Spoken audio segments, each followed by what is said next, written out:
Many years ago, Sharon Saberton's brother introduced her to cute puppies like these.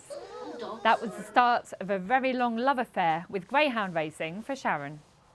My brother was a licence holder about 35 odd years ago, or probably more than that now, and he had a litter of pups, and I was at school and I went to see them and I was hooked from that day.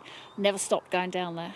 And you were very young, weren't you? I was 11, so yes, that's basically when it started, just through going to see a litter of pups. Was it that young that you decided you wanted your career to be in greyhound racing? I always told my family that I was going to be a greyhound trainer, and they used to say I'd grow out of it eventually, and I never did. So I just got more and more dogs, because we started with very few dogs and it just kept getting bigger and bigger. And what do your family think of it now, and your brother? My brother's, he was in racing until about 10 years ago, so he actually went out of racing 10 years ago, but he was with me all the time up till then. So, he was the big influence for getting involved in the first place. Yourself and your partner Jo are very much at the centre of things here, running it between the two of you. You've been together 10 years. How did you guys meet? Jo actually used to deliver the meat for the dogs. And we got chatting and ended up together. And he had a licence as well for training, so he'd already been from the greyhound back industry as it was. It's pretty important, isn't it, to meet someone with the same interests, because it is such a way of life, especially this setup that you've got here. Absolutely, it's long hours, tiring, and you don't really have time for anything else. There's no other hobbies. The greyhounds are your hobby, they're your work, they're everything really. So it's important that you both have the same aims in it. And presumably for you personally, when you have between 10 and 15 greyhounds in your house, you need someone to be quite understanding when you say you're bringing another one indoors. I don't normally ask. I normally bring the dog in, and sometimes no one notices for a little while because there's so many of them in there. But yeah, it's getting them off the sofas, getting a place to sit, because it's like they're on your seats. So it's managing to fit everyone on a seat or getting the dogs off. But yeah, you've got to love them because they're all around you all the time. You've been at Peterborough about 30 years. How is life at Peterborough? Do you enjoy it? Yes, it's my home track, and everywhere, so yeah, it's comfortable. And I've grown up, as the track's grown, I've grown with it. So yeah, it was always the way to be. I didn't want to be anywhere else, just Peterborough. Would you say that you're quite different to a lot of other greyhound trainers in the way you approach things?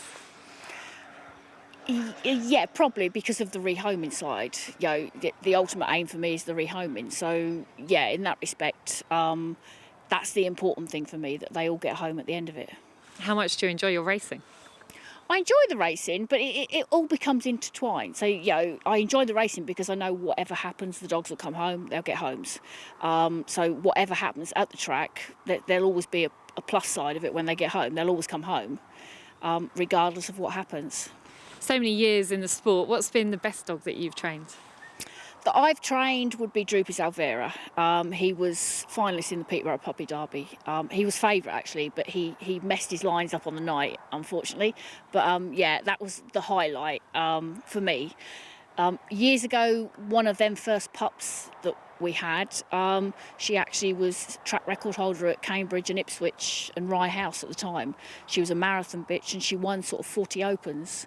And some people still remember us, what I call the old school. She was called Cuckoo Bridge, and she was just an absolute diamond of a dog. Do you still harbour ambitions to win the big races, not just at your track, but perhaps to go around the country with an open race and compete in competitions?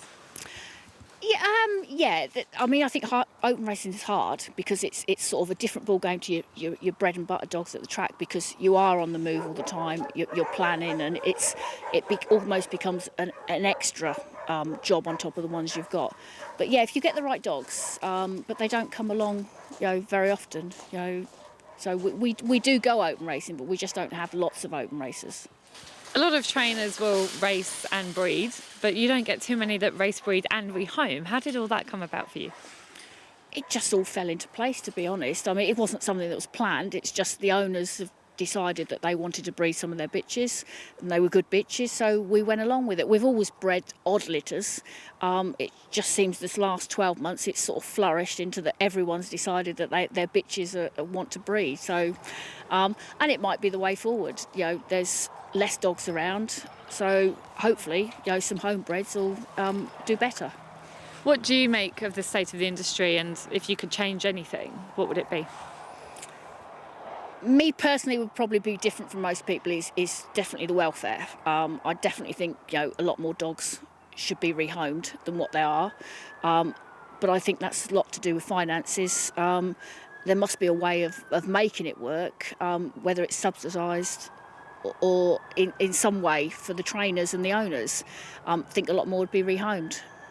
Now based here in Spalding, your property is lovely. You've got so much land here, dogs are everywhere of all ages, right through from 3 weeks to probably 15 years old, and 4 legs, 3 legs. Was this your dream as a little girl? Absolutely, yeah, absolutely. To have the land. We had a smaller kennels before I moved here. We didn't live on the property. We had sort of an acre, and then it got too small, and the idea was to find somewhere just like this, and it's perfect. So you've achieved your dream. What sort of ambitions do you have left? I think everyone has the ambition to win the Derby, but only one person a year will win it. If I can stay like this and maintain this, I would be happy. That would be absolutely what I would want.